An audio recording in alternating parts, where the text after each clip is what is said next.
I don't have a good side or bad side, just a side. Yeah.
Evidence of the most intrinsic light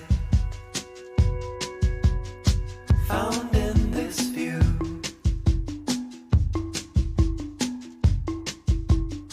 Gazing into audiences made up of an infinite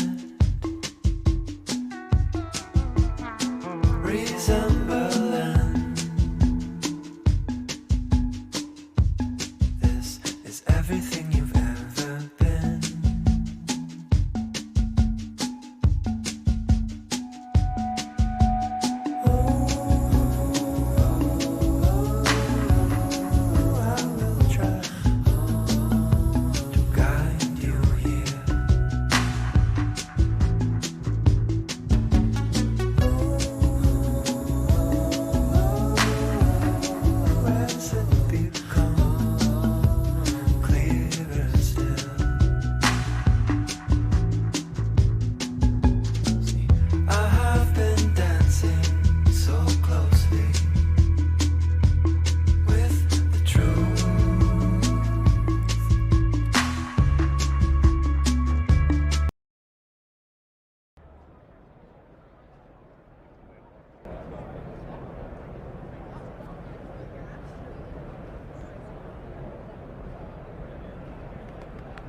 They're trying to get that rigged up where we can actually.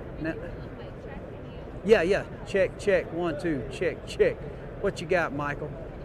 Oh, it's live. Not yet. All right. You want me to sing a special? Waylon Jennings?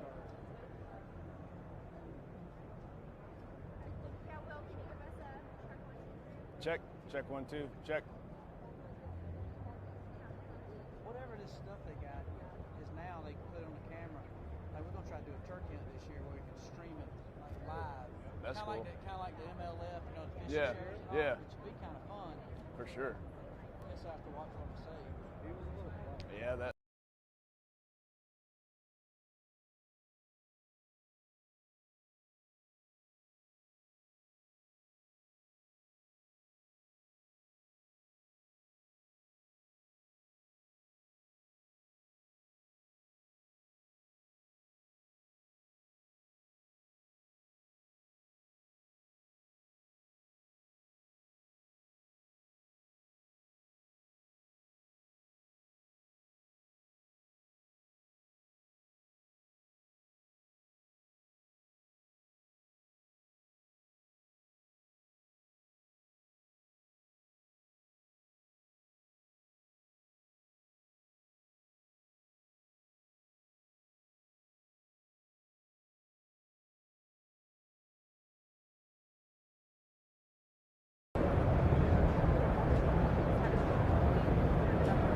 That's as high as I can go, though. I can't go past 10. That's all I got. I've run out of fingers. No way, man. Ocho, dos.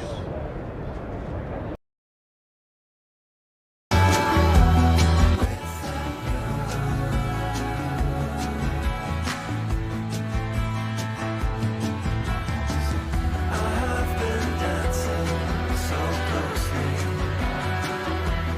with my truth.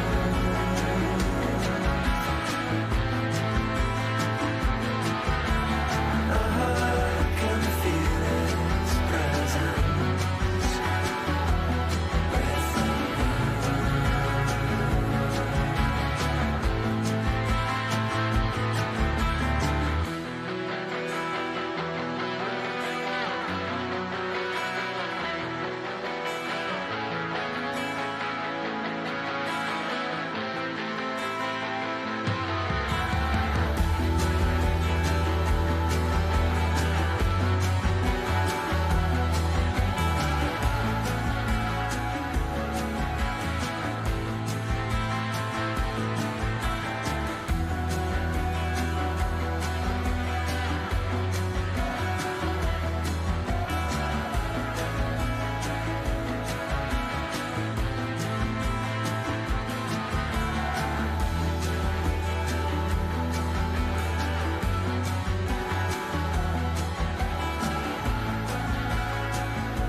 She be in the right place, always at the right time.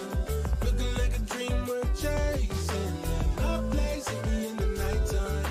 Trying to come through and I say, okay, okay, okay.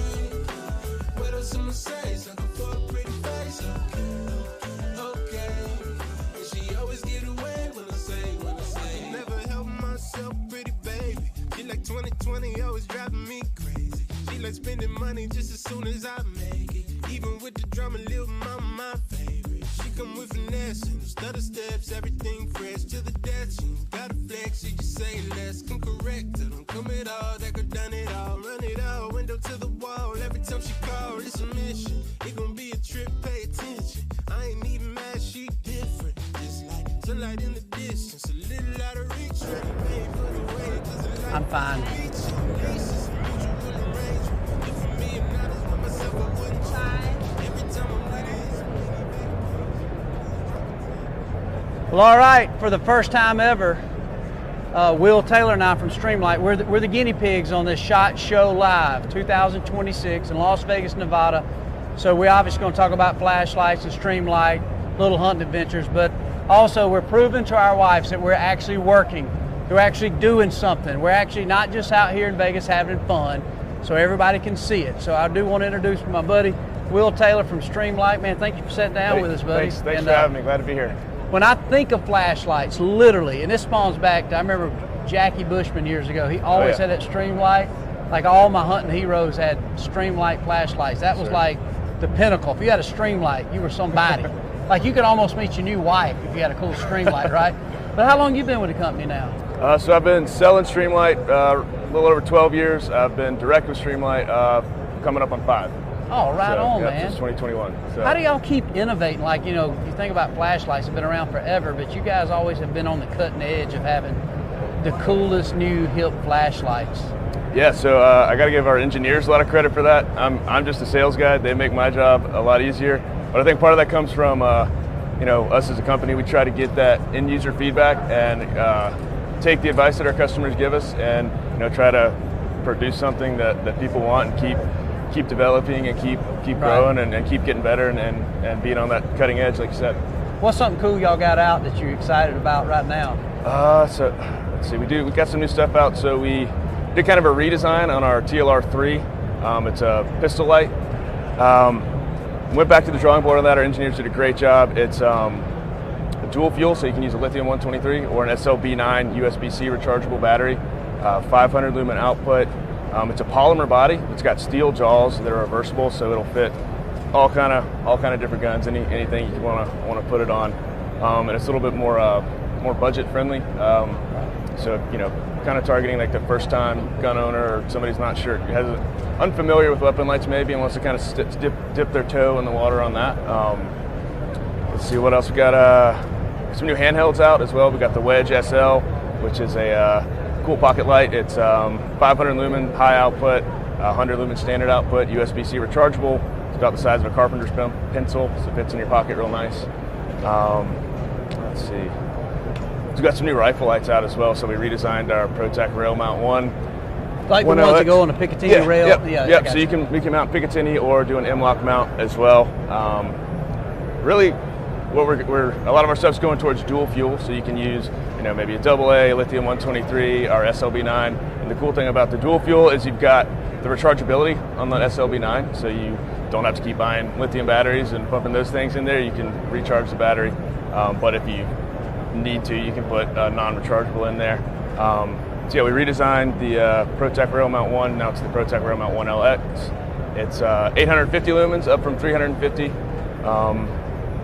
Got a jack, so we have a jack cap as well. So you've got a pressure pad, and you can also activate it with a thumb switch on the side. So you got that switch redundancy. So if something does happen in that pressure pad, wire gets cut or switch pulls out, something like that, you can still activate the light. Oh, that's cool. So. And explain lumens. Like I hear the lumen, obviously I know more lumens equal more brightness, but where does that term come from? Because I know I'll go shop and get some flashlights, and I'm like looking at these lumens. Right. How does that measured? I mean, yeah, so lumens is basically the measurement of just the raw output of the LED, right? So you could have a 5,000 lumen LED, but it doesn't light up something 10 feet away, right? And so that's where candela comes in. So candela is the measurement of light at distance. So candela, is that more like the candle? A candle? I get candle power back in the yeah. So basically, think the higher the candela number, the further you're going to be able to see with that light. And then the lumens is just how bright that LED is. I got you. So you combine the two, and you'll have kind of, if you look at, because one thing gets confusing, and some of this you kind of answered in talking about some of y'all's new product and what y'all did in redesign, how durable. Basically, you can buy a good Streamlight and it lasts forever. Oh yeah. My biggest problem, I was bad about losing them. I know the feeling. Sunglasses and flashlights, dude. Anytime I spend money on them, you can guarantee I'm going to lose them. Oh yeah. But from the standpoint, like to the average consumer, you go into, say, a retail store and you'll see one light and it looks like it's pretty good. And it might be a fraction of the cost of, say, a really high-end Streamlight. I mean, how do you compare, and what would you say is the biggest reason you should go ahead and invest into a good flashlight like a Streamlight, even though you got some economical versions? Right. I mean, holy cow, you can go into certain stores and there'll be like a pack of flashlights, you know, like 10 bucks. Yeah. Like, how are they? Yeah. You know, my dad is like, now look at him, how are they doing this, you know? Right, so, right.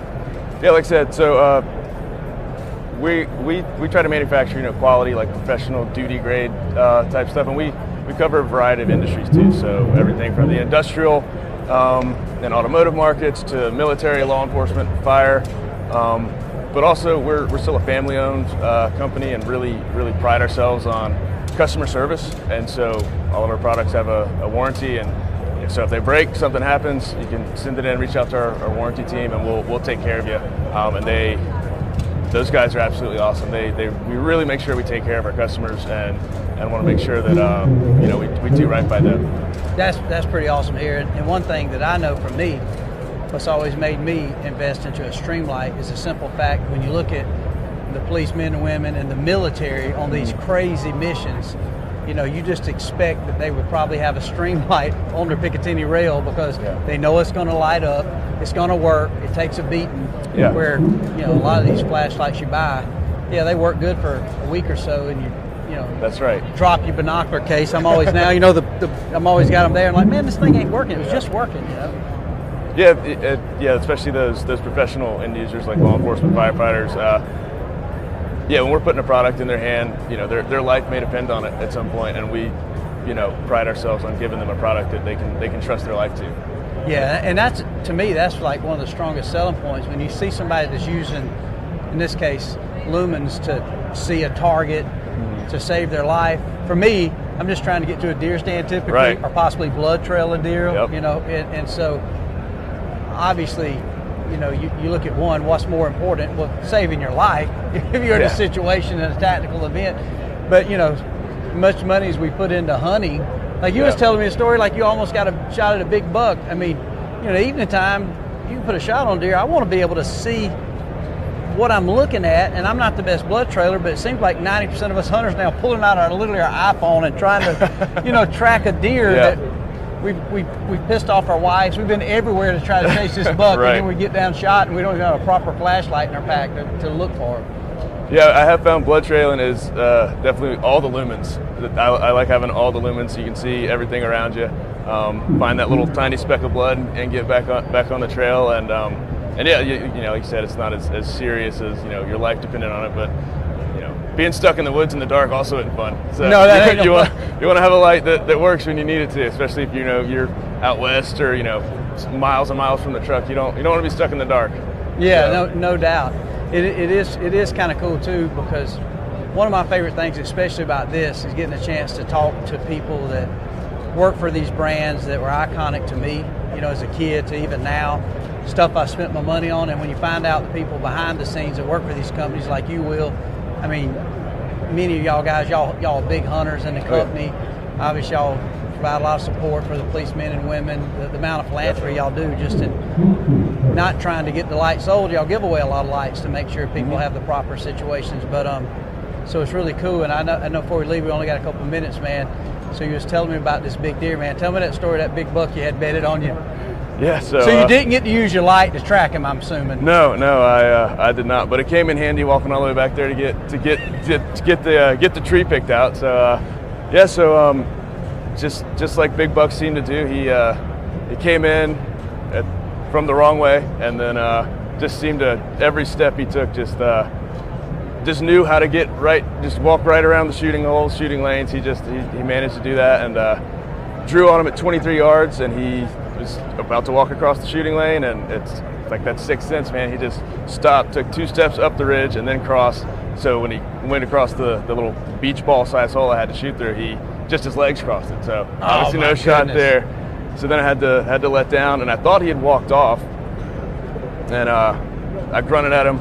I don't think he was actually coming back. What kind of was he? What do you think he would score? He 170 plus, I would say. Big. Yeah, very. Golly. The biggest one I've ever seen in person. I'm from South Carolina. We don't have deer like that. Very, right. Few and far between.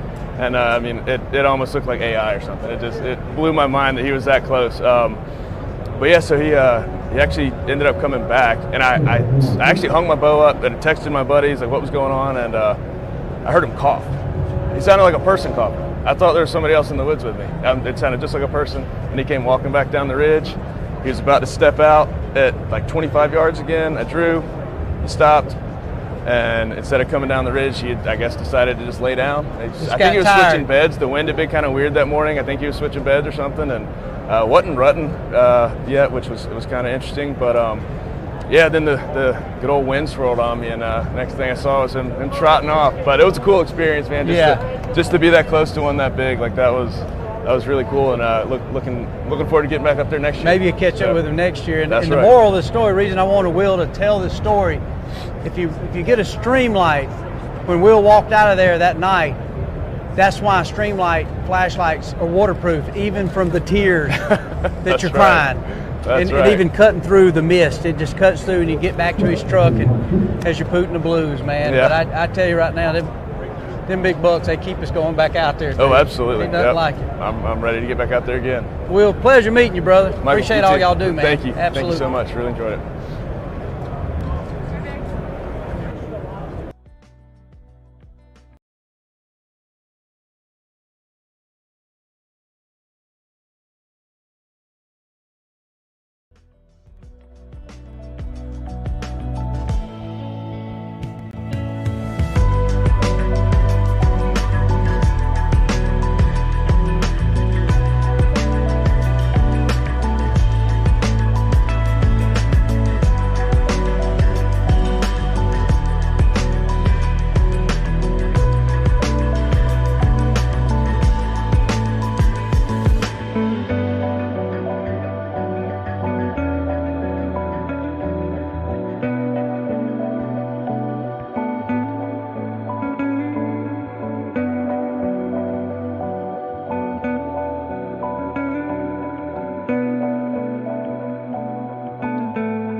Hey everybody, we're back live for the 2026 SHOT Show, and if you listen closely,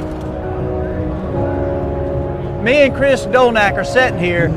It's not the Rolling Stones, it's the Rolling Simones. You might can hear it over the mic just to prove we're live. But once again, I want to introduce our next guest, Chris Dolnack. Pleasure. Thank you. Appreciate Thank you it. for coming sitting down. Chris is with National Shooting Sports Foundation. How many years now have you been with the Shooting Sports Foundation? Oh, all told about 33. Wow, that's awesome. Yeah. So how many SHOT shows does this make combined? 33. 33. That's what I'm talking about. Yeah. Now, before National Shooting Sports Foundation, you worked in the kind of the shooting sports and also Yeah. the hunting community. I did. I was. I started out in the commercial for-profit side with in the fishing industry. Worked for Berkeley and then for Fenwick Woodstream, and I got the opportunity to go over and work at NSSF, and then went to Smith & Wesson, and then Colt, and then back to NSSF. So, Dude, that is some cool brands, man. it is. It's been a lot of great experience, and I got to see many facets of the industry. So it gives you a different perspective of things. What's some of the things you've seen over the years? Maybe some good, maybe not so good, that you've seen in the evolution of this show. I mean, I got to counting. This is either my 28th or 29th. I was really blessed to get working in the outdoor industry when I was young, and so I knew this was the Mecca, coming to Las Vegas. And every year, this was just where you saw. It was like a family reunion, and then when you left, your family would be extended because you'd meet more friends. And Yep, might be a sure cold do. beer at the end of the night, a good steak, and just obviously everybody's trying to live the American dream and of course our freedoms here in America. But what's some of the good and bad things you've seen over the years? Well, I mean, the good far outweighs everything else. Right. I mean, it doesn't matter whether it's 40 years ago, 30 years ago, today, but the people in the industry, the customers, hunters, shooters, outdoors people, very passionate. Yeah. I mean, we're going to have 53,000 people here over the next 3 days. From all over the world. From all over the world, 111 countries. Wow. But people are very passionate about it, about the outdoors, about hunting, shooting, about Second Amendment, and that hasn't wavered. Right. Also, the focus and the commitment to passing on our traditions. Whether it's through organizations like the Youth Shooting Sports Association, the Scholastic Play Target program, programs like that to help keep introducing, youth to properly supervised, recreational firearms use. And then, another good thing I think is seeing the natural inclusion of people that look different than you and I. Correct. Whether it be women or people of color, and just people are people. And everyone from different cultures and countries that come here. I mean, you meet friends from everybody. Yeah, and people are people. Everybody wants low taxes, good schools, and they want their family to be safe. Yeah. They don't care where you're from, and that's one thing that binds all of us together. It's really a simple equation if you think about it. It is, It seems like politics and all these conversations get complicated, but you just nailed it. I mean, I think most every man and woman have no problem getting up, going to work, doing what they got to do for their family, for their country, for their states. But, and you look at something like America and what y'all celebrate. I think that's what's amazing to me is just my amount of time seeing what you've been behind and kind of spearheading an organization and organizing this with the team you have there. It's different when it comes to, you see new companies involved, you see new countries show up every year, but the family atmosphere, and really it just screams America from our freedoms, our Second Amendment, and I just tell people all the time it's something to celebrate when you walk these aisles and you see so many cultures and you say so many things, but it's right here in Las Vegas. And by the way, I feel like we're in the safest place on earth. Oh yeah, you bet. think Tupac would have never got shot if it had happened during the SHOT Show. I don't think so, because there'd have been plenty of people to help defend him, back in the day. But this is, I don't know, it's just so unique and so cool. It is. It's I liken it to, it's like Christmas Day and the Super Bowl all wrapped into one. For people that are in our business. I'll tell you something else that I've noticed that's been really, consistent over the years is the backbone of this industry. Yes, there's big companies, and there's some holding companies now. But the backbone of this industry really is small business. It's the small firearms, family-owned firearms retailer. That might employ 4, 6, 8 people in their small community. It's small manufacturers that become iconic brands. Right. I mean, if you think about all the major brands today, Bill Ruger, Sr. Bill Ruger started out with a design for a pistol. Yeah. And he got Alexander Sturm to finance it. And look at Ruger today, Yes. publicly traded company. Look at Hornaday. Joyce Hornaday wanted a better bullet for varmint hunting. Right. Because he wasn't happy with the bullets when he came back from World War II. Wasn't happy with the bullets available. Look at Hornaday today. They're one of the biggest employers, in that part of Nebraska. Yes. So it's important to the community. They make great products, and just on and on and on. With your just a company, Realtree. Yeah. 40 years ago at this show, Mr. Jordan had a small booth, and he wasn't sure he could square up his bill at the end of it because, well, he laid everything on the line, right, to try to get exposure to the market. And God blessed him with a purchase order from a major retailer, and he was able to pay that bill. And look at Realtree today. I mean, how many lives they've touched, right, staff, and just all the enjoyment that they have provided people with over the years. So there's hundreds of those stories, right, about this industry. So those are, I think, some of the things that are really good and memorable. Yes, sir. About it, and some of the fun times, whether like back in the day, going to the Grand American Trap Shoot or to the Sporting Clays Nationals, and you were together from servicing the shooters and working with the writers for 3 or 4 days, and just the camaraderie and many of those people that I met and became friends with back then, like Travis Hall, just retired as the CEO of Browning, and right, Brett Floyer's the president of Winchester, and those are all folks I met going to those shoots. It is amazing. I mean, if you think about it, it's the fabric of the American dream, and ironically it's here in Vegas, but you're right, a lot of people putting all their chips on the table to make something happen, and you hear all these success stories, but they're not betting on just a lucky number that might hit. They're betting on themselves, their families, their employees, and so many times you hear so much more success than you hear the heartache. I mean, and so I'm reminded, I walked early this morning, and there was a company that had some cool soft cases, and immediately, I meet, it's a husband and wife. Yep, and there are plenty of soft cases out there, but they probably have a modification on that they think makes it, better or more convenient. But listen, we have over 2,800 exhibitors here. We've got 831,000 square feet. Wow. I mean, that's enough to park like 2,700 M1 Abrams tanks next to each other. There's like 17 miles of aisles. So that's a lot. That's a lot of real estate. Another thing I'm reminded of, and I think it's sometimes underlooked, and I don't think it's a fear tactic to mention it, but I love history. And I remember back in World War II, even when Japan and they looked into the possible attack in America, they looked into the fact they couldn't. All the amount of hunters, I think back then, I think I might be wrong, you might know better, I think we had around 800,000 licensed hunters in. And so you had, I mean, this is what we do for fun. We shoot guns and get 20 foot up in a tree to try to get a deer or hide with a turkey with camouflage. And so quickly, and that culture is still alive in the fact that not many places in the world have a celebration of outdoors, firearms, and really freedom, and that we have these rights in America to bear arms. And I think it's just amazing. Back when this country was formed, we had the 250th anniversary birthday of America. The militia, well-regulated militia, was folks like you and I. It was you and I. They weren't, uniformed. They weren't conscripted. They weren't part of the army.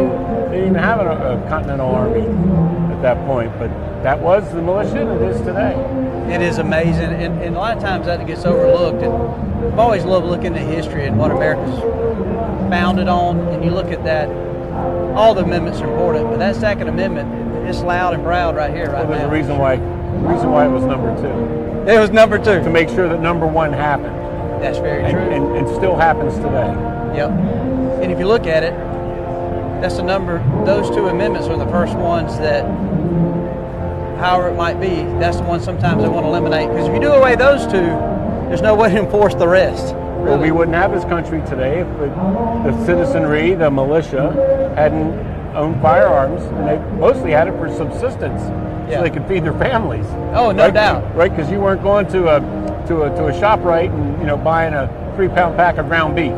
That's exactly right. Well, one thing I was going to ask Chris, you've been pretty much from the beginning of the SHOT Show, with National Shooting Sport Foundation. What's some cool old SHOT Show stories? Obviously, I look back, I think I came here when I was 21 for the first time. Of course, the amount of time I spend in my room and going to get a steak, going to bed, but I remember you've seen a little bit of everything. You could get your foot caught in a fun wheel. You could find a party because you had all your friends and family. What's some of the funnest things you remember looking back? Oh, I mean, some of the some of the award shows, like the Outdoor Channel Golden Moose Awards in the Venetian Theater. It was like the Academy Awards, No doubt. And they had Tim and Faith there one year. Yep.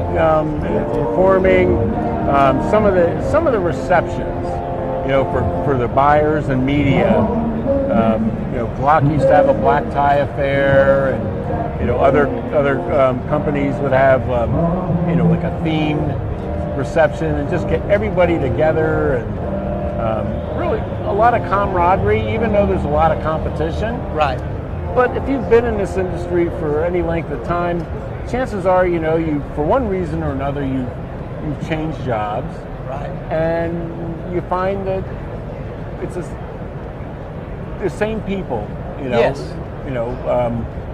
The good people, good human beings, work at different companies, and you all work together to Right. make the industry stronger, to help promote, hunting and shooting, firearms ownership, regardless of where you work. Yeah, it seems like no matter what brand, you're still working for the culture of Yeah, what we're good. and so that these companies are hosting parties and we're having competing companies. But I've even noticed a lot of the same people it'll still be Still here. one might have a party, everybody goes to each other's parties, and it's Yes. It's not like the Bloods and Crips, nothing No, like that. It's all no. just good times. It really is a fraternity. A lot of respect. And but over the years, I've also seen the business become more bottom line oriented, in that a lot of production's been offshored. Right. And because everybody, my brother, when he worked at UPS, used to say, everybody wants to make union rate, but pay Walmart price. Right. Right. It's okay for me to make $20 an hour, Right. but you should only make 10. Yeah. So exactly. so it's cheaper for me. Yeah. And but just to see just the cost pressures on manufacturing and on the consumer. So there's been there used to be a lot more parties and things like that, right? Right. And they're still here, and there's still social events, but just they're not on the scale that you used to see. Everybody's looking at their budget definitely different. Well, you have to, right? You have to. Because it's very competitive out there, and if somebody else can deliver a similar product for less money, customers are going to vote with their pocketbook. That's exactly right. Well, one, for us, all of us at OSG and everybody that knows you, I know here recently you talked about maybe retiring this year. This could be, I don't know if it'll be your last SHOT Show. If you did come back, it'd be in a different regard, I'm sure. I would be in a different way, but yes, I'm retiring in April. How does that feel, man? Is it like a bittersweet? Or? Yeah, it's sort of surreal. Yeah. But you know, I got to tell you, if you would have told me 45, I'm 65 years old. If you told me 45 years ago that I had the career that I had and lived the life that I've lived and been blessed the way I am, I never would have believed you when I was 20 years old. Right. I would have thought you were crazy. Like, no way. Yeah. Yeah. You know, so yeah, it's time to pass the torch, and you know, I'm in relatively good shape for me, and you know, everything I like to do, whether it's shooting, hunting, fishing, you know, maybe look for my golf ball in the woods, you know, occasionally. You have to have agility and balance, and I want to do those things that I love to do while I'm able to do them. Yeah, you still in good shape. You still go enjoy some things. Yeah. And one thing I've always admired about you is your humility. Obviously, more than likely, we're probably going to pull you back into the show. We'll probably have plenty of things to do. You'll be out trying to catch a fish on some trout stream. We're like, no, Chris, we got to have you. But one thing we did do at OSG, where's Michael at? Hey, Michael, there's one thing we did for you, because obviously this retirement I know is bittersweet, but I want to read this plaque that all the fine people at OSG, we wanted to get you this made for you.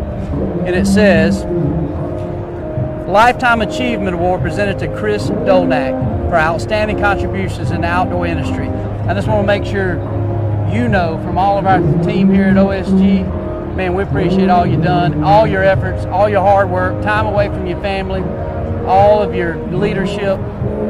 Maybe you can put this by that record marlin you catch. You can have it right beside that. So we want to send you home with that Lifetime Achievement Award. Thank you for all That's your really service. awesome. Thank you very much to OSG and to all the viewers out there. I really appreciate it. Live Chris Dolnak right here. We have more come. Y'all don't go away. I don't know if you go away with live, but maybe we just stay live forever. Rolling Simones are still playing. What's that?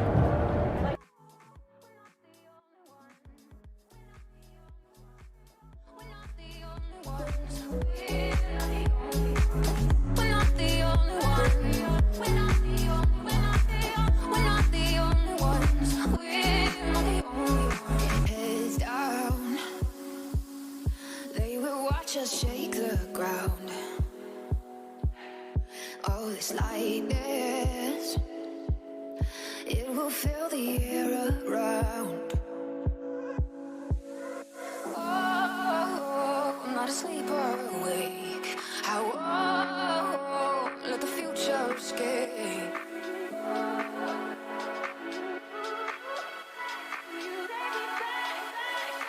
Back to you.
compare myself to anyone.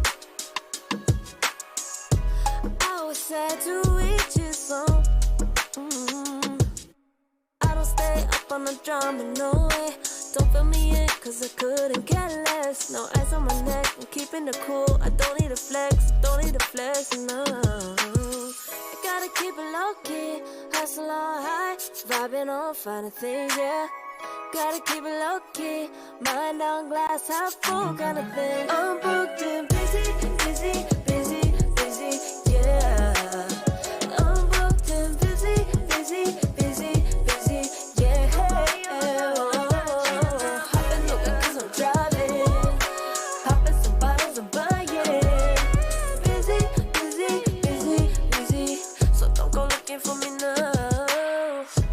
I can make mountains move in my head. I stay blessed, yeah. I'm learning big lessons when I'm tested. Straight A's like I'm both student and professor. Nobody handle business like me. Quiet when class is in session. Yeah, quiet when class is in session. I'll take the lead, cause it's on me, yeah. Gotta keep it low key, hustle on high, vibing on finer things, yeah. Gotta keep it low key, mind on glass, half full kind of thing. I'm booked and busy, busy, busy, busy, yeah. I'm booked and busy, busy, busy, busy, yeah. Hopping the whip 'cause I'm driving, popping some bottles and buying. Busy, busy, busy, busy, so don't go looking for me now, now.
All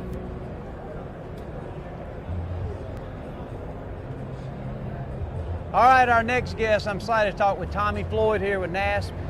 And you think about all the things that's happened at the SHOT Show, and if you've ever heard of NASP, let me tell you something, it's everywhere now. The vision they had to bring archery into the schools. So we want to spend a little time and let you hear Tommy's dream and creative dream of how it all come together. Man, Tommy, thank you for coming, sitting down with us a little bit, buddy. Thank you. And thanks for being such a big promoter of kids in the outdoors. I love it, man. And y'all's program, it is amazing when you look at scholastic from That's right. Literally, it feels like from kindergarten now all the way up through high school, even into the college. It was non-existent. I mean, if you think about it, all of us as kids, first thing we had was a Red Ryder BB gun, and then some stick and string little bow. Fiberglass bow. Yeah, I bought it at Elmore's or Kmart. My daddy got in the truck wreck. So. and now it seems that with the school systems and stuff like that, obviously things got progressively in a way to where all of a sudden, well, wait a minute, I don't know about this shooting stuff. I don't know about shotguns. I don't know about, let's talk about hunting. And you guys really, I think that NASP don't get enough credit, obviously, when you look at the bow and arrow, which is what y'all specialize in, archery. However, now you're looking shotgun teams. Yeah, you got rifle USA teams. Clay Targets out there doing some great work. Lots of people. You know, Michael, we're now in all 50 states. We have 1.3 million kids in grades 4 through 12 getting archery lessons a year. That's unbelievable. We broke the 10,000 school barrier. Wow. And I've got mamas and papas and daddies and mommies coming up to me and saying, my child has never been really interested in anything in school, but they had archery and PE. Mm-hmm. And now they're wanting to talk about what's next. Right. And what's next could be shooting targets as an adult or going bow hunting with Uncle So-and-so. But if I don't have an Uncle So-and-so, my fuse is lit. Mm-hmm. It was lit in PE class. I can shoot this arrow where I want it to go. If I can do that, maybe I can do some other things. Because no matter where we're talking about in this country, every child needs success. Yes. Success. Doesn't come from the same source everywhere, but everybody needs success. And from that success, they might learn about the outdoors. They might learn about conservation. They might learn, but most they're going to learn about themselves and that they can do something. No doubt. And one thing I admire about what y'all did, Tommy, if you think about it, I thought about it the other day. I dropped my kid off. I got 5 youngins. My youngest is 9. He's still in school. You're blessed. Very blessed. And so, but when you think about dropping your kid off at school, typically from 8 o'clock to 3:30, yeah, you're handing the kid over to someone you don't know. You don't know.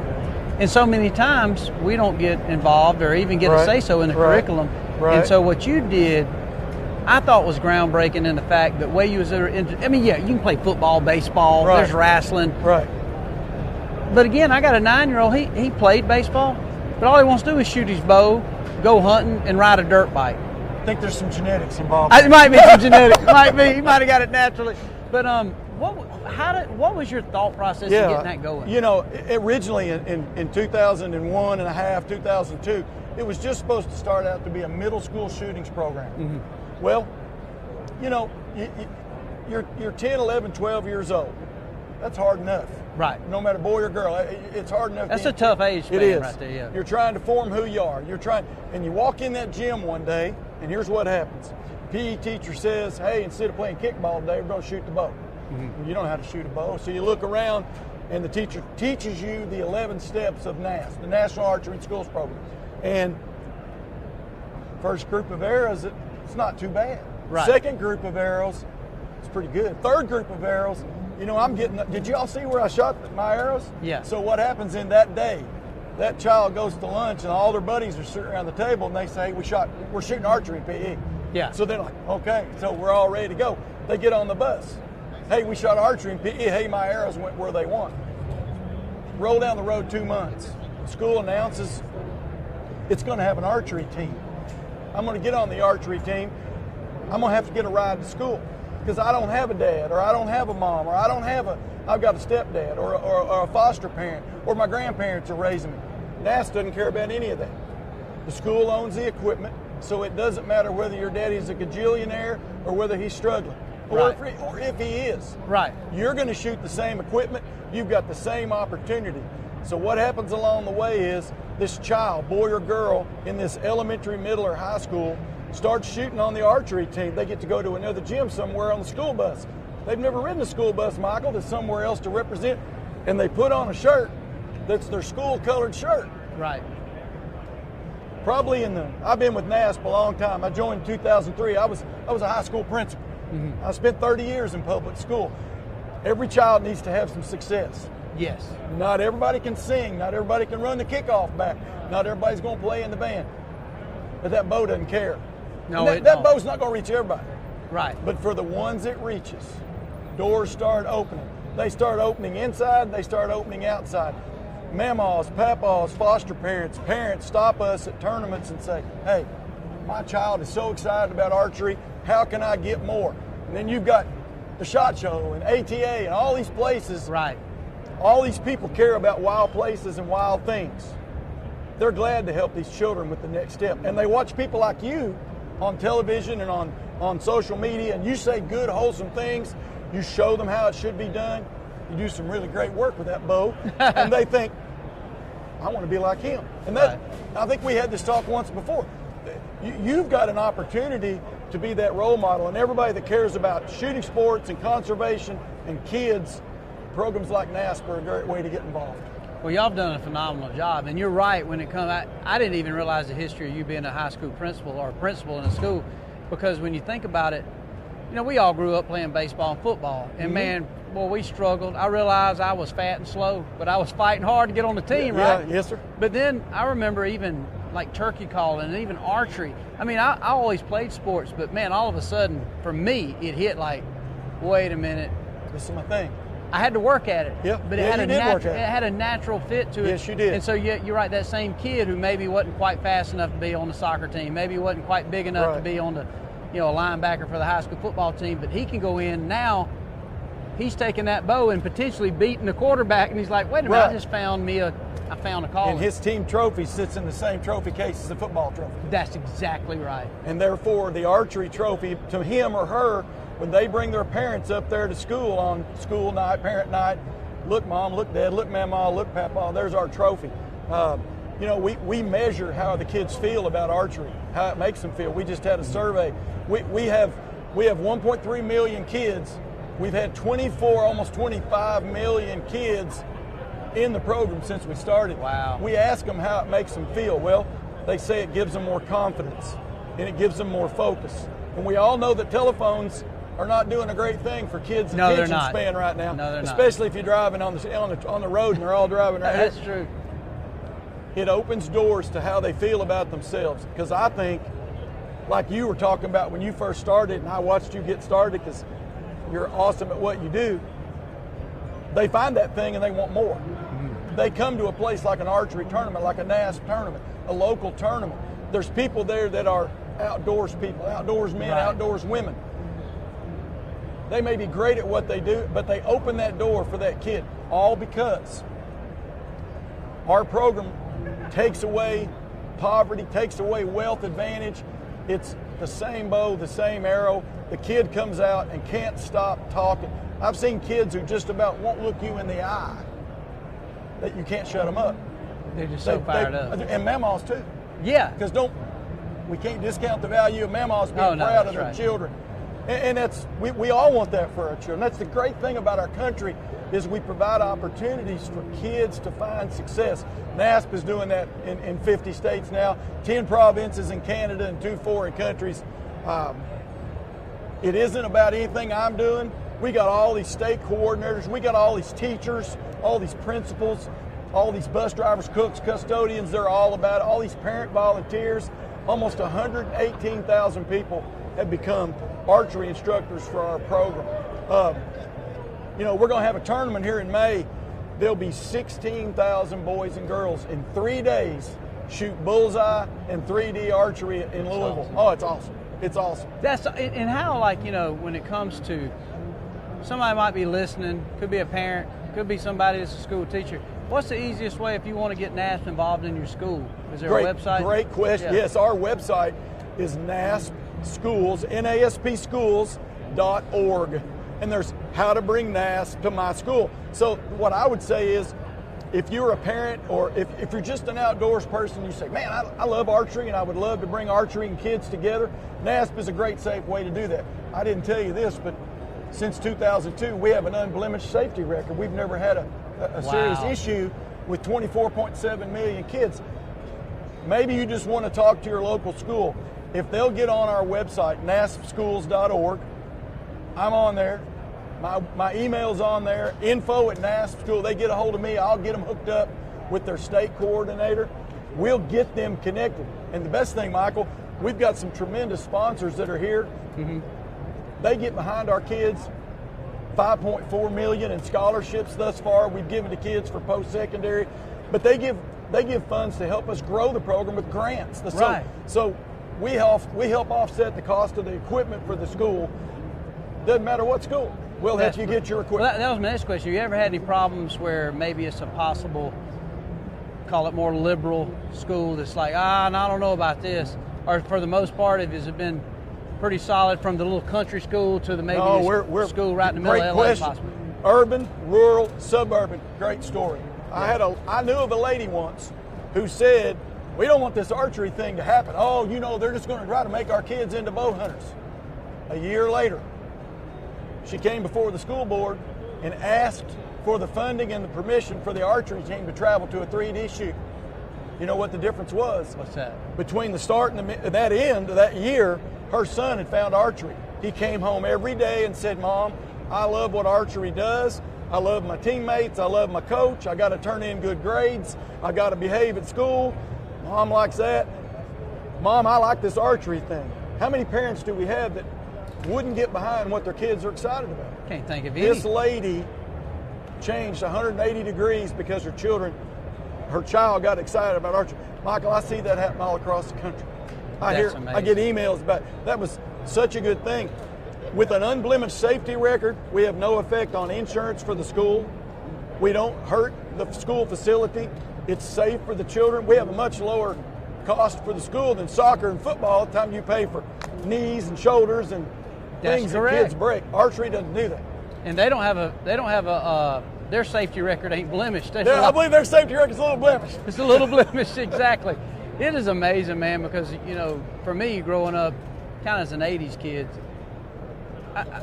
all I knew that there was for a kid in recreation was baseball and football. Sure. And that's really all it was in my little school. Sure. But now you see it, like, not just in archery, but you see what I feel like y'all were the pioneers in starting, because, arguably you can probably start talking with the shotgun teams and stuff, and they say, no, we started. But the first I remember coming, I got to look, and this is like my 28th or 29th SHOT Show. I look at the ATAs back when it was ammo, and you look at that. I've seen you almost at every one of those shows. We, high five and talk about the program and what we had a chance to talk about turkeys. We love turkey hunting.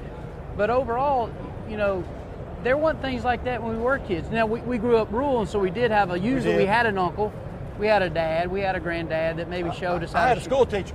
You had a school teacher? I had a school teacher that took me duck hunting, and we still turkey hunt, and we still duck hunt, and we go to Canada together, and I love him like he was my own, but I had a school teacher. Awesome.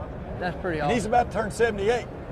He's going to know who he is now because he's going to watch this. You dang right, man. Giving a shout out. His name is Charlie. He's a great Charlie, you done got homeboy hunting right here, man. Got to look at we're leading NASP now. Here's one question that's kind of on NASP, but off the subject. Okay. If you're a parent, obviously, especially if your experience of being a principal, and let's just say where this curriculum, or maybe there's something and you want to bring to the school, what's the best appropriate way? Because I think that led to a lot of success at NASP, being that you understood the system, right? Understand whether it's the policy parameters or the ethics. What's the best way for somebody to come in and introduce something? Like, for instance, one idea I always had is like, why don't we do a hunter safety course in a high school? Sure. Because it's harder to get people to now, I don't know. Well, I would just say to any parent that's listening to this, you've never heard of NASP or anything like NASP.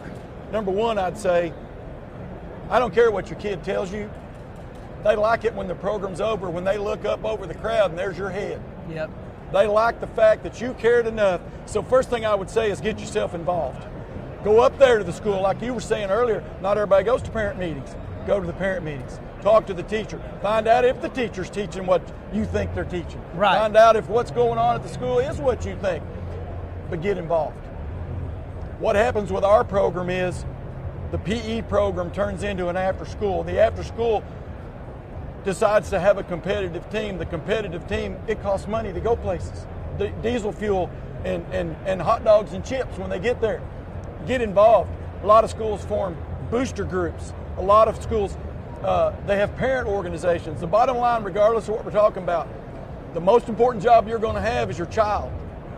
Hopefully they're all going to turn out to be in their 30s and 40s and looking like him, or like in their 80s looking like me. Beard going. But my mom and dad came to everything, and I knew that what I did was important to them, rain or shine. I watched you on your stuff, and I know the relationship you have with your parents because y'all hunt together, and the way you talk about your dad is the way I talk about. My daddy's 93, my mom's 90. They're both still with me. What a blessing that is. Get man. involved with your child's life. Be the, a lot of kids don't have an advocate. They don't have anybody going up there. Maybe they're not wealthy. Maybe they're not well spoken. Right. Maybe they don't have a lot. Get up there and see what's going on that you can get involved in. I say every child in this country needs success. Maybe it's in NASP. Maybe it's in music. Maybe it's in turkey calling in the outdoors and running cameras that turns into a superstar man like you that's helped so many people. But get involved, because I promise your parents were probably involved when you were very young, making sure. Yeah. Every step of the way. No more important job. Take it serious. There's people like us, there's people like you, there's people at this show who care about conservation, who care about the outdoors, but most importantly, they realize we're all not going to be here forever. Right. Good Lord's not going to let us live on this earth forever. Right. Who's going to replace us? That's right. Who's going to be calling in turkey birds later? Who's going to be making sure that there's going to be a place that looks like those trees right there on that hillside instead of a row of houses? That's right. It's going to have to be that.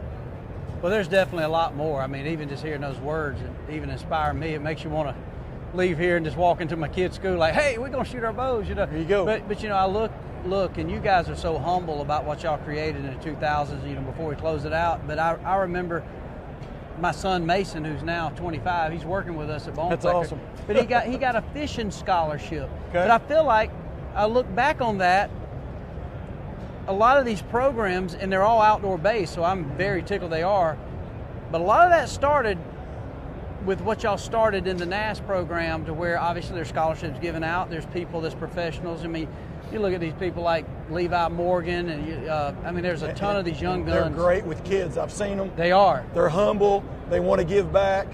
And if you're a fourth grader or a fifth grader and you win a $500 scholarship, you know what that gives you? It gives you 8 years to think about. I've got all this time to think about. What am I going to do after high school? Because here's what we know. If I'm going to be him or her or him, I'm going to have something beyond just a high school diploma. Yeah, that's right. I'm going to have to be able to have some skills. Post-secondary education can give you that. We've got people that are represented in some of these companies behind me, and like I said, $5.4 million, including state scholarships, that have gone to kids post-secondary. Education matters. It's okay not to know. It's not okay to stay out of the know. I agree. And somebody asked me the other day, like I just watched the national championship. I love football. Love it. Love baseball. But you know what's funny? Can't think of the last time I played a game of tackle a man with a football like That's we do right. when our kids. No, But I've got joints to prove I can't do that. I know it.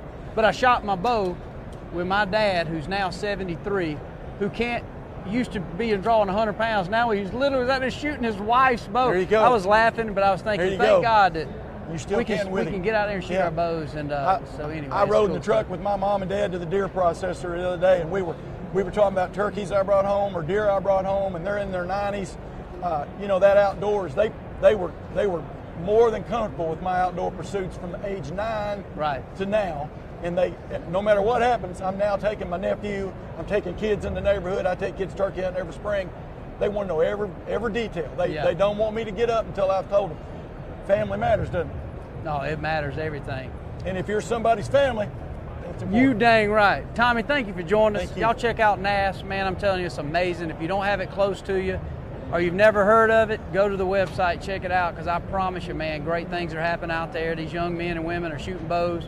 It's equal to, man, everybody. You ain't got to be no rich dad. You ain't got to be no poor dad. Just be a human. Come let your kids get involved. I promise you, you won't regret it, man. playing a guitar and shooting a bow, we're learning that everything with a string on it's fun, right? Got the wrong strings. Thank you, Tommy. Thank you.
Tell me your secrets. Every parent and teacher thinks you're Jesus. All the girls love you, and so does the football team. Got a 5 on your APs, but you hardly even studied. He's on a full ride to the school of everyone's dreams. You're such a golden boy, the poster child of Illinois. So perfect that it's hard to be annoyed.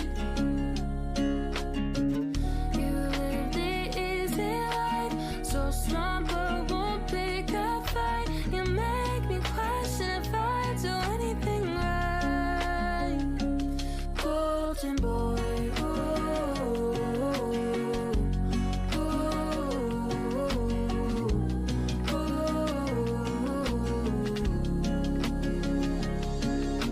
I think you're like 6'4", homecoming king but wasn't in the court. Volunteered on the weekends but still went to every party. And of course you're sensitive, has no problem listening to Taylor Swift. He can sing anytime and he sounds like Paul McCartney.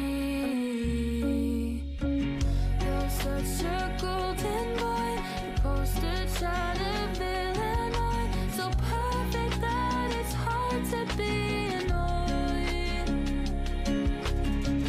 You live the easy life, so strong but won't pick a fight. You make me question if I do anything right. Golden boy, ooh, ooh,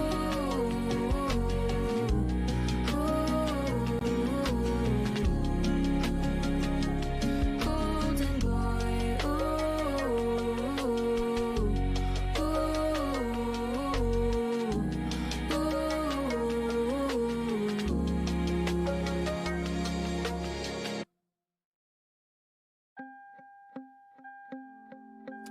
Band-aids on bruises, got loads of excuses. Keep the problems in the trunk. It's so hard to keep this up, but we already knew this. I'd ask for help, but it's useless. Only small talk for a month, that'll never be enough. Avoiding the service lights till we broke down on the 405.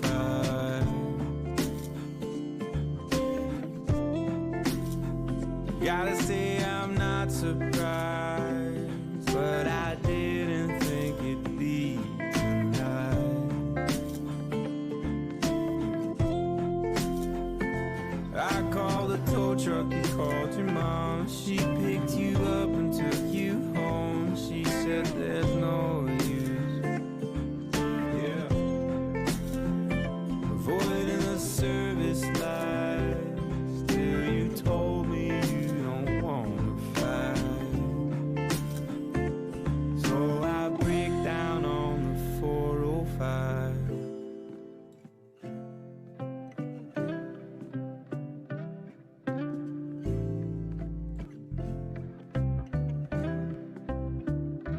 Turn up the music to drown out the damage, the sound of falling out of love. Should I even pick the pieces up? Had friend in the backseat, back when we were still thinking history. Your mother knew it all along. She put my stuff out on the lawn. Avoiding the service lights till we broke down on the 405. Yeah. Gotta say I'm not surprised, but I didn't think it'd be tonight.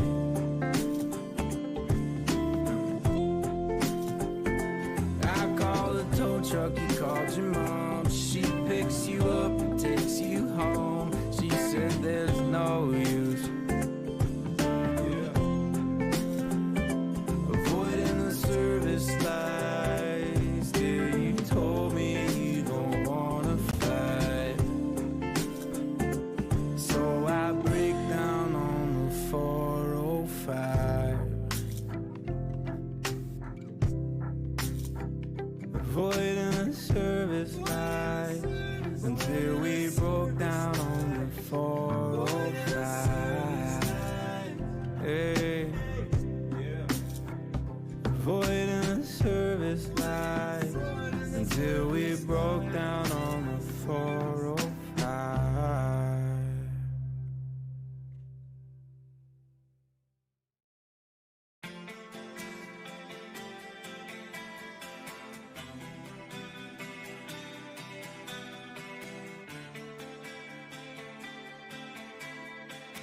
Well, welcome back, everybody. 2026 SHOT Show. We live, man.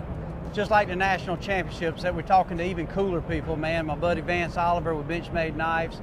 So obviously we're kind of highlighting some cool products, some cool companies, and if you've ever put a knife in your pocket, you certainly know Benchmade. And I know it's funny, if you want to see the people that use blades a lot, especially our military men and women, you see them going to these guys' booth. But Vance, good to see you, brother. Great to be here. Right on, man. What's new over at Benchmade?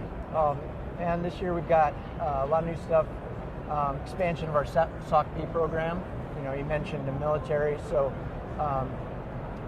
some smaller options that are a little bit better for everyday carry, easier to conceal, or carry in your gear bags. We have a small version of the SOC-P folder that has a lot of cool elements to it. Total user configurable. So depending on how you want to carry it, deploy it, you can swap it out to meet your needs, and that's pretty cool. Also got some new colors that we're playing with that are kind of exciting that we've got on several different models. That's cool. Yeah, it's been an exciting year. Great feedback from the base. And one of the coolest things, do y'all still make the butterfly knives where you can just whip them suckers out? Yeah. Dude, I don't know if I watched too much Karate Kid or what, or I don't know what it was. I don't even know if Ralph Macchio had one, but dude, I'm an 80s kid, so I didn't, you was cool back in the day if you thought you could whip out and work a butterfly knife. Yeah. Man, I know y'all still make some good ones. Yeah, that's why our logo is a butterfly.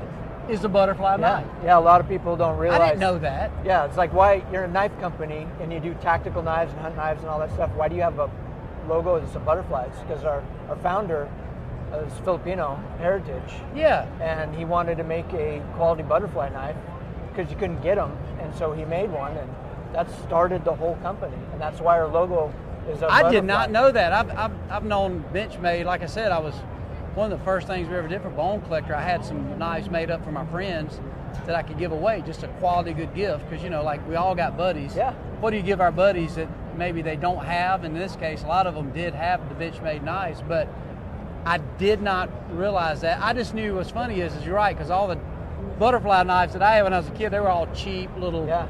But Benchmade, see, that's why we do things like this. You learn, facts. A lot of people might know that, but I didn't know that. That's cool. Yeah. So we'll always have some type of balisong or butterfly knife in our line because it's part of our heritage. I got you. So that is more of a Filipino type of. So that was a big. I didn't know that culturally. That was pretty big. Yeah.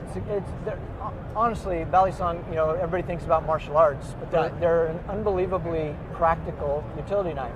Right. You don't need a sheath to carry it. The handle's closed on the blade, so it's safe to carry. You don't even need a scabbard to carry it.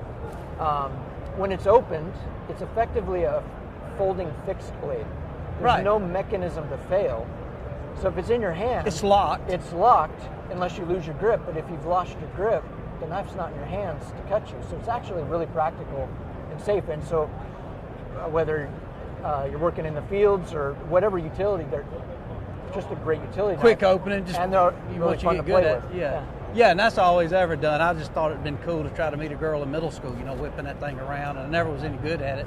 That or nunchucks. I'll have to show you. Yeah, exactly. That's pretty cool, man. I love that. Yeah. Well, I know for years, like when you think about a good knife, obviously, the Benchmade product is not a cheap product, but you look now, what would you tell people the reason you would go ahead and invest in a Benchmade from the standpoint of you see all the knives out there versus the others out there? Yeah, there's a lot of great products out there. I think that one of the things that sets us apart is our service. Mm-hmm. So you could find a Benchmade in the woods that somebody lost, and we'll service it for free.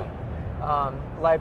We call it our Life Sharp program. So you can send your knife in, get on our website, put your information. We'll send you the shipping envelope. Ship your knife in. We'll clean it, tune it, sharpen it, send it back to you for free for life. That's pretty cool. Speaking of sharpening knives, I grew up, my dad was real country, so like before I could ride a bike, he was teaching me how to sharpen a knife. What is y'all's favorite way? Like, if you're going to sharpen a knife, you like the whip rock? Is it the ceramic sticks, the diamond? What's... It's a great question. And I would say it depends. It depends on how hammered that edge is. So like if you've been bashing concrete with it and it's completely chewed up, you're going to have to reprofile that. So that it's going to be best if you use like a powered, like a belt sander type something, thing. Yeah. Definitely take advantage. If you don't have any experience with that, take advantage of Life Sharp, send it in, we'll bring it back to factory. But if you're just talking about maintenance, I just need to retune that edge or like straighten that burr back up, then there are so many different tools out there. I would say unless you're really into the skill of sharpening, get one of there's great products out there that they'll control the edge angle for you. Mm-hmm. So that you can measure what that edge angle is at, set your sharpening to it, because what you want to do is bring it back to razor sharp with minimizing how much material you're taking off the blade. That's what will give you the longevity of that product. So you don't wear your blade out, because I've seen, like, it's funny, my favorite thing that I've got from my granddaddy and my papa on my mom's side and my dad's side is when they passed away both when I was 12. I remember, like country little family, so you're literally down there. I remember in one way it was humbling, his kids, my aunts and uncles, they're down there divvying out wheelbarrows and an old chainsaw, and my papa's side was a couple gallons of whiskey he had made, and it was a sad day, but I remember they looked at me and asked, well, what would you want? I said, man, I'd love, my papa passed away first, I said, I'd love my papa's pocket knife. Yeah. And he gave me this old knife, and that thing was whittled down. You could tell he was probably sharpening it like this, but it's one of my prized possessions. Yeah. And later, I didn't know this, when my granddaddy passed away the same year, and I got his pocket knife. And I don't know, man, like knives are so nostalgic to me. There's something about a knife that people connect to at a deeper level. Like a hammer's a tool, a knife is a tool, but people tend to connect to their knives differently than they do any of their other tools. And a lot of times it is a connection to a person. And I think that's one of the things that makes knives special, right? Yeah. That knife, you probably don't know what the brand is, what the materials are, what the warranty is of that company, what innovations came with that product, but that knife is important to you because it's connected to your family. And I think that's something that's very unique about knives. I agree, because that's one reason, I still every once in a while pull them back out if I'm thinking of Papa or Granddaddy, and then literally there's when I got it, there's a little piece of electrical tape or something. You could tell he's skin a wire with it, and I thought it was unique. You think about razor sharp, both of those knives were somewhat dull, and I remember I asked my papa specifically, and I remember he had all his skinning knives were so sharp, they would be almost look like something you get out of a butcher block, and they were all razor sharp. But his pocket knife, I remember he stuttered real bad. No, and he called me Blue Boy because I was the first blue-eyed grandyoung, and he's like, no, you don't need your pocket knife don't want to be too sharp because you're gonna be doing chores with it. You don't want to cut your finger off. And to this day, I catch myself, if my knife gets too sharp, my everyday carry, because you open up letters, you open up, if you're married, plenty of Amazon boxes from your wife or whatever. So I don't know, you're right though. A pocket knife is it's kind of like granddaddy's gun, or it becomes a pretty big part of it. Yeah, it becomes an extension of your daily life. You don't even realize it. And that may be what he was speaking to about not needing your everyday carry to be that sharp.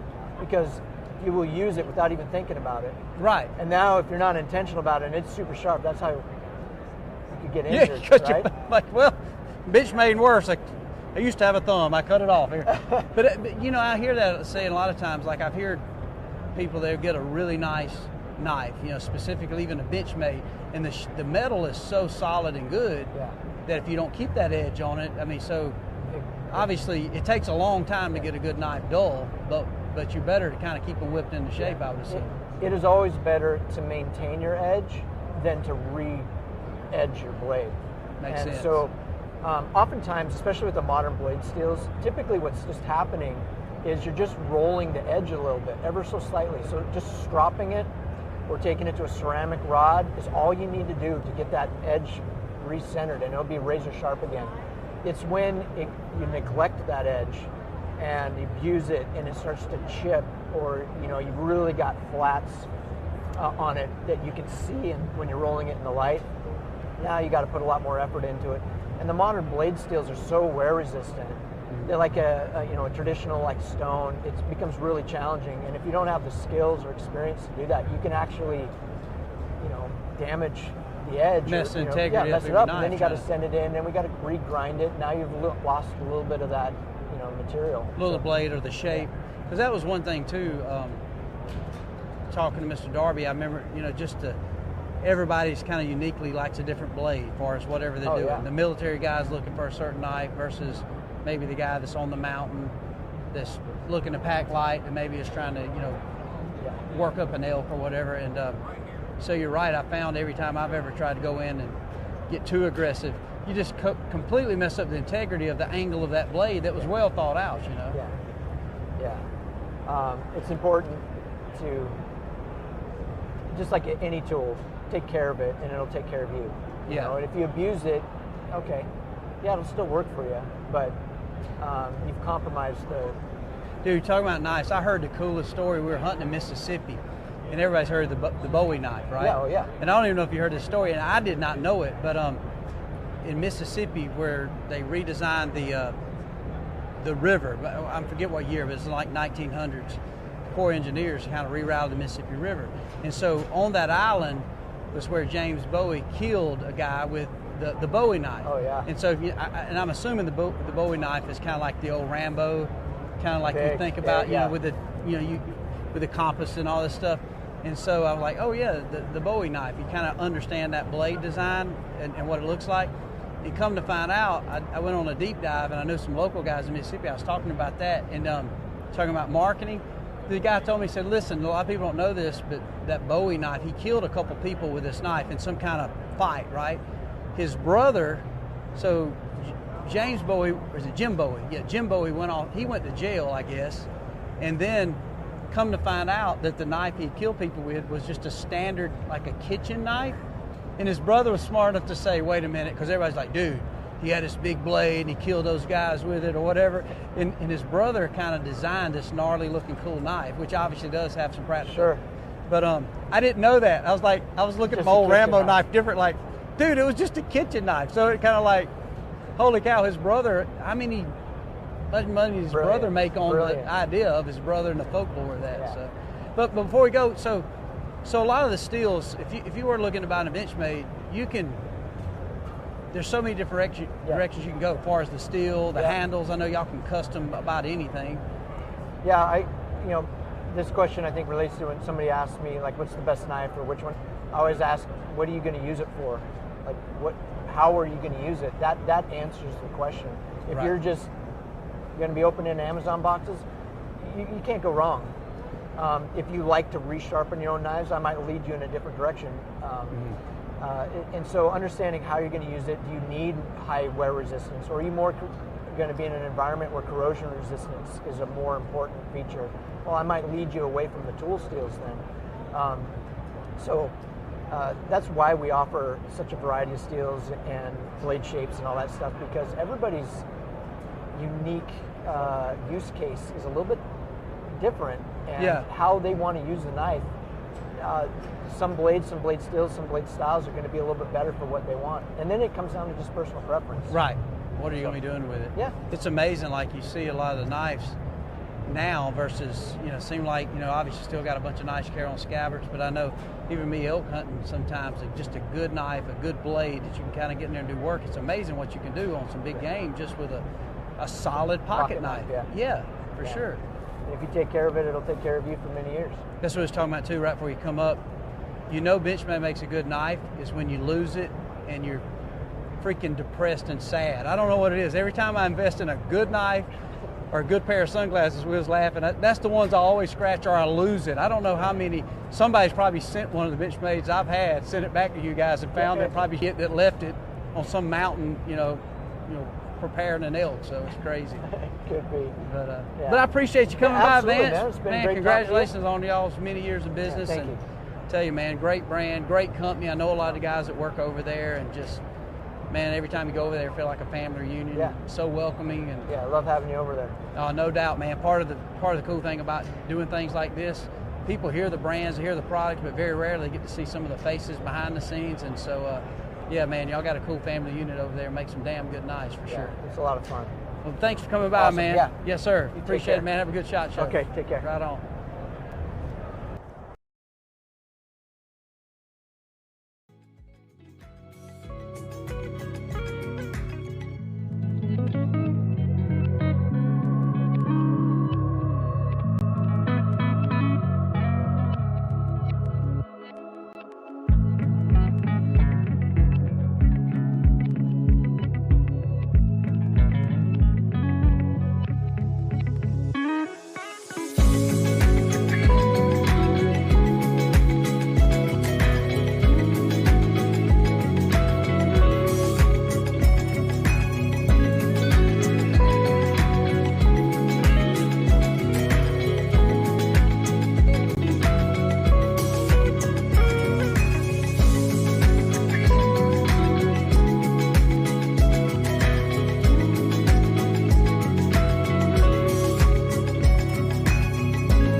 Well, if you ever love guns, you've definitely seen guns.com, and you've more than likely bought something from this company. And I'm sitting down with Jeff Tesh right now, and I appreciate you swinging by, buddy. My Good pleasure, to chat with my you, pleasure. Man. What's been going on, man? Y'all been rocking and rolling. It's been busy. It's been busy. The show's been busy.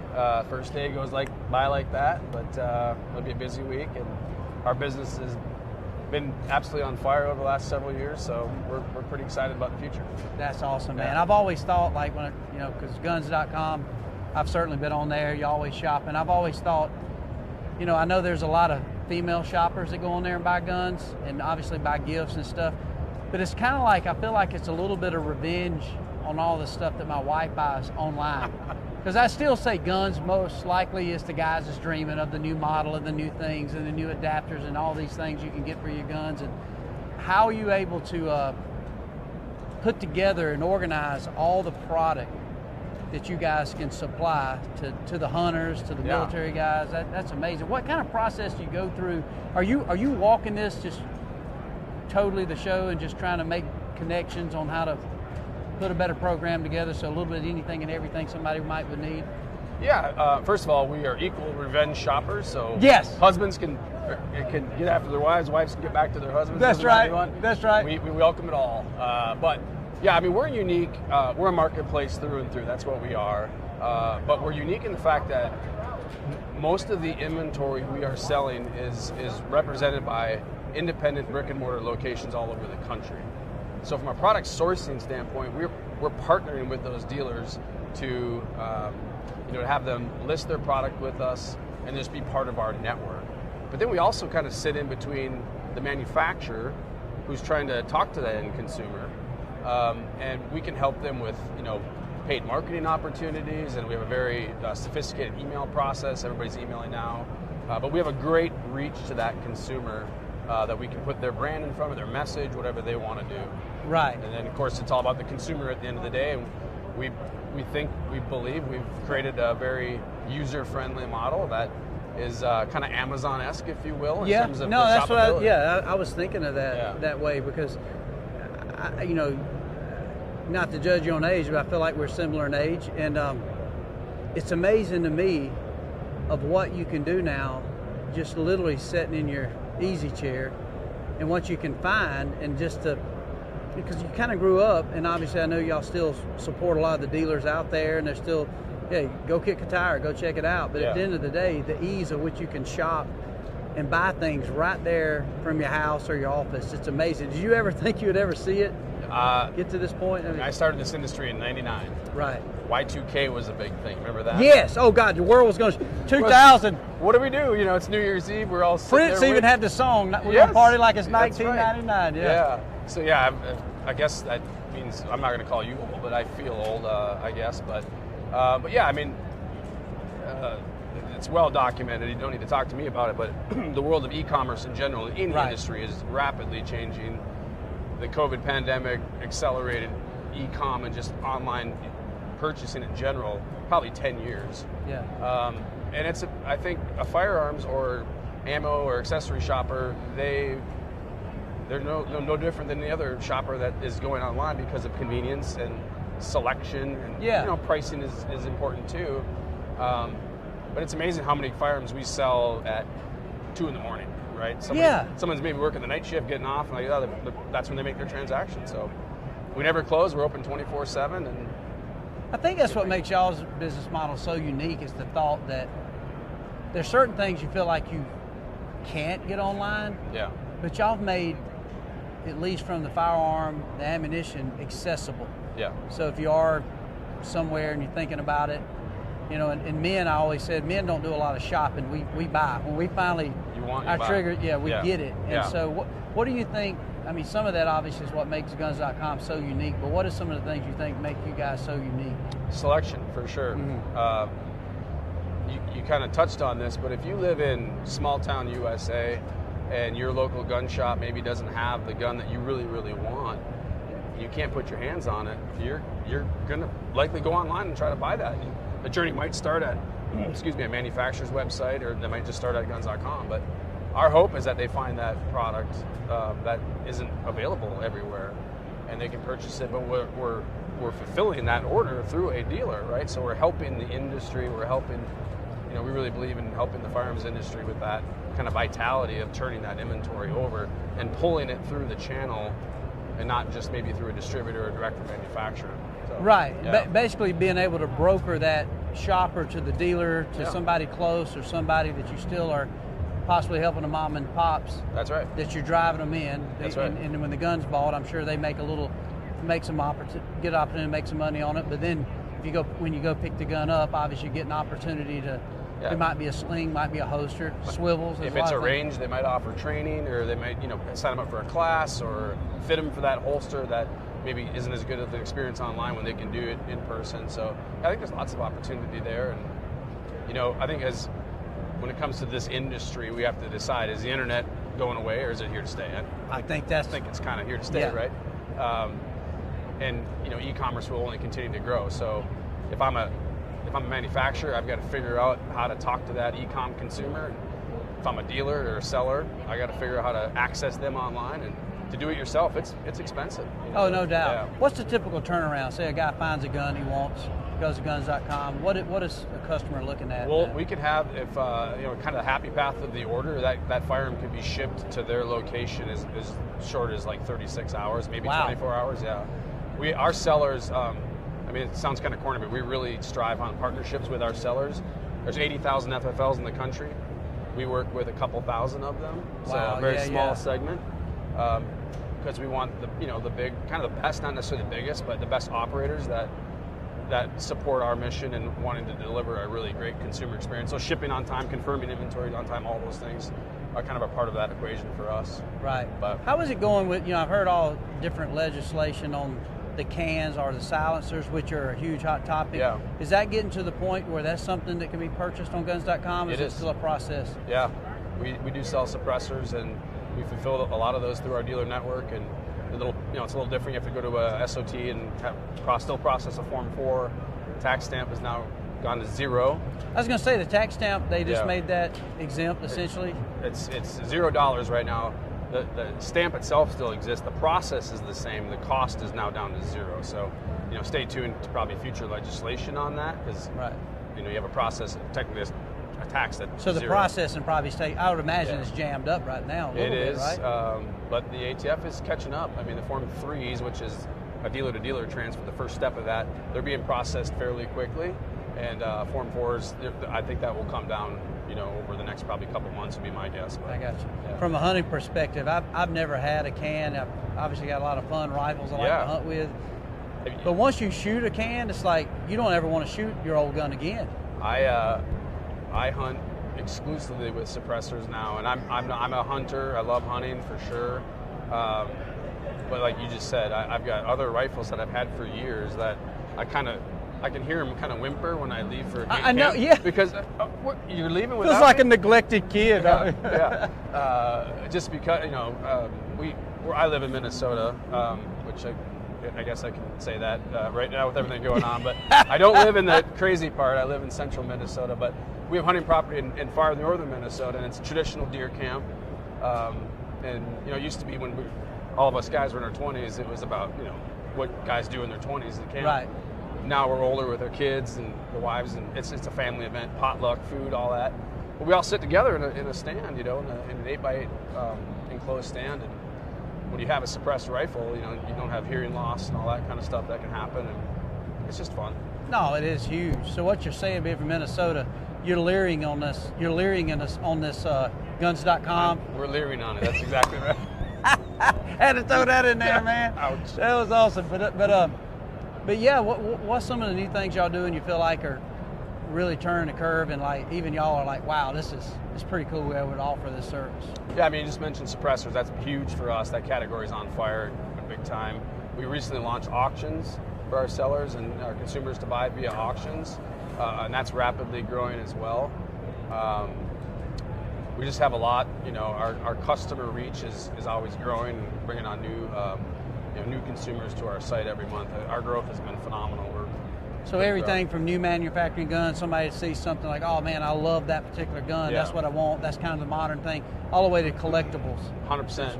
Our used gun business has been absolute. That was the #1 segment last year.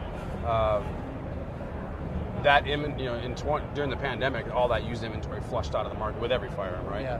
And it's starting to come back. And for 2025, it was very there's a lot of inventory coming back into our independent dealers that we serve, and just in the industry in general. Right. And so if I'm a store and I'm an average day or maybe an average week, you buy 5 used guns a week, right? Off the people coming in to sell them.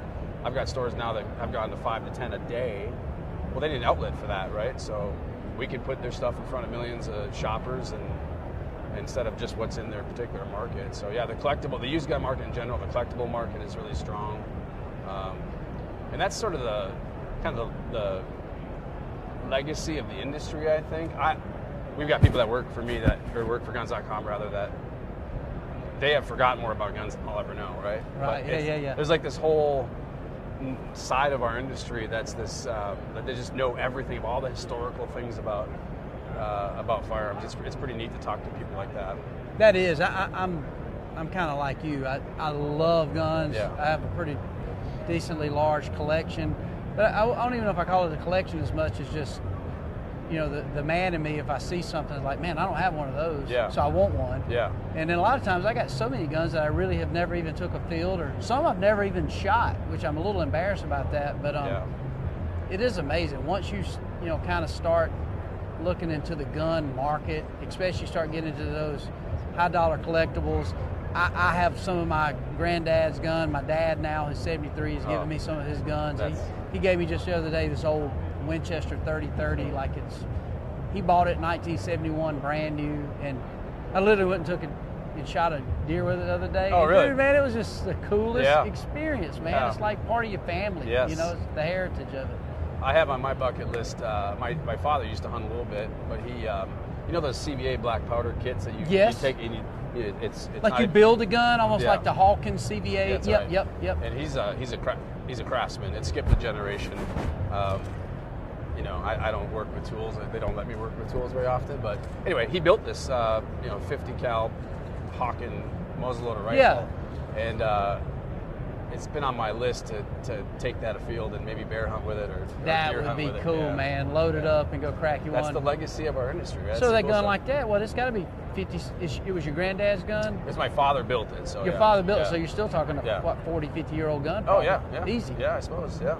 That's pretty wild, man. It is. It's cool. Well, it's amazing what y'all been able to do and taking technology, but still the nostalgic value from the collectibles to all the new stuff. Here at the SHOT Show, man, I went by so many booths, and I'm like, I've never even heard of this manufacturer of gun, but then you pick it up and you're like, dude, this thing is so precision, so amazing. I don't know. Every year I leave here and I'm just completely blown away. There was a day and a time, and I think in our industry, the products, there was like a good, better, best. Yeah, I agree. Like in industry. I agree. But man, it's hard to find a low end product now that doesn't perform. Take a bolt action rifle, right? You used to buy like the low end, and you'd just be satisfied with a grouping that wasn't great.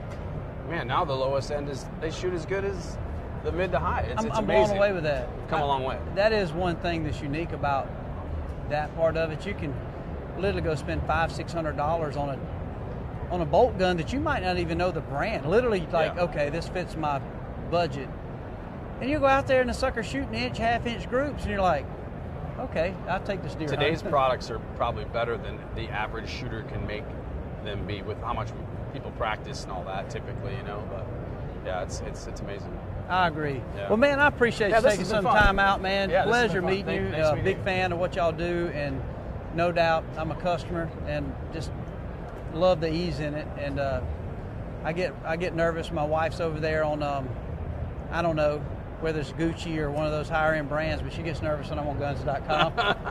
Let's keep it. I think she always will spend more than me though when she goes to those websites. Yeah. But anyway, thanks for joining us, man. It's been a pleasure. Absolutely.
Here with Pete Brownell, and if you've ever thought about venturing off the trail, you've heard of Brownell. And Pete right here, man, how many generations now in the Brownell family? We're 3 right now. That is unbelievable. Yeah. We only have 497 more to catch Beretta, so we're getting close. We're getting close. close. Those guys are like, I don't know, man. Their history goes so far, but 3 is crazy because they say good. Usually, what is it? The second generation, usually everything falls apart. That's Y'all right. now on 3. Rags to riches to rags is how yeah, it goes. no doubt. Yeah, yeah. That's So crazy, good. man. What's been going on with Brownell? I mean, so many, everybody man. listening. I mean, good night, you guys. Y'all's brand and what y'all represent is absolutely amazing. Yeah, so 87 years we've been doing this now, and we focus on gun parts and tools and accessories. So anything you do, if you're touching a firearm, to modify it, clean it, we've got everything you might need to maintain your firearm, keep it operational in the field. So with that as our premise, we've expanded kind of the factory part stuff that kind of keep your thing going. That's always tough. That's always been a mainstay for us. New web space where you can find stuff easier.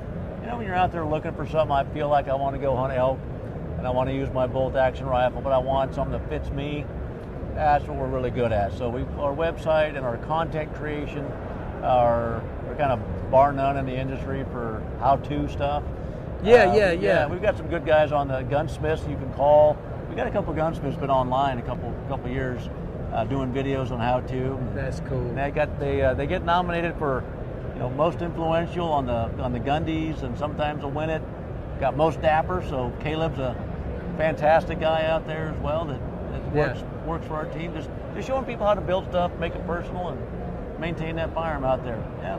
That's really cool. One thing you guys done an amazing job where, you think about, I mean, the first Brownell was a catalog. Yeah. Like working in a sporting goods store, you'd have that catalog, but I feel like you guys have done a great job with the nostalgia and the old school small company feel, even though Brownell is obviously a huge company, but it feels, I don't know, it's just got that for lack of better words, that Fred Bear, that old school Yeah, vibe. But Fred yet, Bear. I can't imagine how that was based on talking about 3 generations, how the evolution of the internet to warehousing to literally used to you'd sit there and call 800 number or to call in your parts and stuff, and literally almost like the old Sears wish book. Yeah, and how that's changed. Yeah, it's a good mind. We talk about it. My dad passed away this last year. He was 80. He was 87. Well, we don't live past 80, so he had good 7 years. It was great to work with him for all those years. But he would often say, you know, we don't want computers in our office, because people will think if they hear that computer keyboard going that you are having an impersonal relationship. That is so cool. Yes. Well, that makes sense now, Yeah. because so he was all about the serving of the customer. He was. But the psychology too of the way he wanted to make sure there was a relationship. Oh. And that's what I've always known with Brownell. I mean, back years ago. Well, I say years ago. Small time ago. Small time. Growing, buddy. I guess it's been years ago. But you're right. When you'd call there, you would always have to pick up, and they felt like they know you. Deep down, maybe they didn't. Sometimes they would. You'd get the same representation. But I don't know, man. That's really cool. And I feel like when you look at that, it seems like that's where the companies really succeed, is how to keep up with the evolution of technology, but keep that retro vibe of old school. Yeah, you know, have that Amazon-like experience where you can find everything, but you know who you're talking to. You're buying from a person. Yes. A lot of our people are gunsmiths. We all hunt. We all go out to the range. We're gun people through and through. And that's right. And we want to be working with people that are gun people. For whatever reason why they want to carry a gun or work on a gun, we're there to help them. Yeah, and I don't, and like obviously I got to give Jeff Bezos Amazon is blew up. However, you still don't have that personal connection. I mean, obviously the service works, but when you look at Brownells, you feel like if you run into, well, and let's face it, a lot of the blue collar, myself, every time I try to get something done, I literally try to go online and buy me a pair of shoes. So I had my fit just right for SHOT Show. Come to find out, I bought an 11.5 women's shoe. So of course I'm catching hell, but I feel like if you did that with Brownells, the heels didn't work for you? Yeah, it didn't work. It didn't work. So I feel like though, then now I got them, I don't feel like there's anybody I could trace it back and just pick up the phone and call. But I feel that way with Brownells. You could still, like, hey man, I made a mistake, and and I'm sure there is, but it just feels lost in the massive society of e-commerce we live in. And it don't feel that way with you guys, and I find that so creative and cool. I appreciate you saying that, Michael. We work real hard on making sure we have a personal relationship with as many customers as we can, even if it's through how-to videos. We want Caleb and Steve to be available. Everybody that's on our videos works in the business. They're not the hired guns out there. We want people to be authentic, and it kind of represents through. So you'll never see me on the videos out there being the headliner, because it's really about our people that are actually interacting with our customers, and they are customers themselves. So we want those people out there talking about our brand. I mean, that says something about what y'all have done too. You're like, I know what I know, but somebody knows more about this, so I'll get the expert. I'll get the best of the best in here. I'll get somebody better than me, so to speak. That shows a lot of humility, really. Yeah, well, we've got some really good people working with us, and they're fun. They're a lot of fun to be around. So speaking of your pop, you said he was 87. How was he, because obviously he saw basically the evolution of the technology. I mean, we're all old enough to remember turning the antenna to get a couple stations and back left. And then, if you made enough money, you had the little clicker. The clicker. Yeah. Or if your youngest kid had to change the channels, But how was Pops when he saw? I got a funny story on that. So we were the first e-commerce company in the firearms industry, way back in '96. Yeah. And my dad had no idea we had a website until 2000. Are you serious? Yeah, he had no idea. That was way before its time, because I remember '96 was when you had AOL.com, and I thought it was cool. You could like, it all sounded like a fax going through. Yep. Then you could chat on the computer with somebody. I'm in Georgia, and you could talk with somebody about hunting, and it was like a massive. Yeah. It was like, oh my God, this is crazy, So when on my first job, anybody, and a lot of third company or second generation, third generation companies have this rule in our industry. You got to go work someplace else before you can work at our place. So my first job was construction, and I helped build Silicon Valley. So Silicon Valley is it's like of course Silicon Valley's always Yeah. been there. Well, it wasn't there in 94, 5, and 6. I was out there doing construction and built some of the Amazon Wow. buildings, some of the Apple buildings. So I knew those, I didn't know the guys, but I was out there around that whole culture, and that's what got me thinking about the internet, which is really, we're all benefiting from that right now. Yeah, and it's not going away. It's not going away. And so I came back, and at the time I came back in 96, we were larger than Amazon. That is unbelievable. Yeah, unbelievable. Just in that 30-year span, looking at how Amazon built their technology to make it super easy for you to find stuff, that's the kind of thing that I learned and brought back to our business. You could see this. You're out here literally constructing these buildings. You're like, these guys ain't putting this type of structure. They know what's coming. They do. So you were smart enough to say, look, I got Pops, look, this is... There's something coming our way. I don't know what it is for sure, but it's not about picking up the phone anymore and rotary. No kidding. There was rotary. Don't even know how to dial a rotary phone, some of the kids now. Yeah. Right? Oh, I got it. I mean, it's a funny story, Michael. Is working for my dad for about 6 months. I came up with this brilliant idea how to double our business. So all our business was call in, and we had a dashboard or a phone tree that only had 6 buttons on it, so we only had 6 extensions. And I said I got to double our business, so I got one with 12 buttons on it. So you could have 12 calls at one time. 12 calls. 12 landlines. 12 landlines at one time. And that just goes to show that we build our own constraints into our own business. Our own thinking is our constraints. And you just little things like that. That is maybe amazing. Open the floodgates for all kinds of innovation and all kinds of service. So, and we all build it. I'm sure I've built in constraints to our business, and these young guys and girls are now just awesome. It is amazing. Like I think what's unique, you see some of these companies, and I remember there were some brands around here that I remember, and it was kind of like the Blockbuster video. Oh, yeah. That was a big deal. You go to Blockbuster and get you a movie, rent you a VHS or then a DVD. Yeah. But they never really evolved. They never really saw what was coming. Kind of got complacent on, it's here forever. And it seems like nothing is here forever but customer service. Yep. That's one reason we love these type of interviews and live at SHOT Show, is because so many people don't get to see the faces and meet the families behind these brands that they've shopped. And I think it even makes people more anxious to want to go and shop, because it's weird. As big as this industry is, it still feels small from the relationships. You're always just meeting people. It's like a big family reunion every time you come. Every time you go to SHOT or NRA or NHW, really smaller. That first night's all about reconnecting with your buddies. You've been to hunt camp with them. Yep. You've been out fishing, been out hiking with them, right? I mean, you're just out doing outdoor activities with them, and then this business stuff is really just a reason to get together and figure out how we can still have fun and service customers and make, how do we innovate in this space? How do we help our military friends? How do we help our law enforcement friends? It's a good time to come to SHOT Show and reconnect. Well, y'all have done a heck of a job, and I can't thank you enough for coming by and spending a little time. I know y'all are really busy over there, and this is the kind of go time, but you guys are legendary, man. I've always been a big fan. There's so many things that come to mind, nostalgia, the service. There's pretty much a one-stop shop when you go there if you're looking for anything, and so just congratulations on all the many years of business and carrying the torch, man. That's that's a pretty heavy pack you got on your back. I mean, and y'all, you've done a good job. I was 6 foot tall and full head of hair back.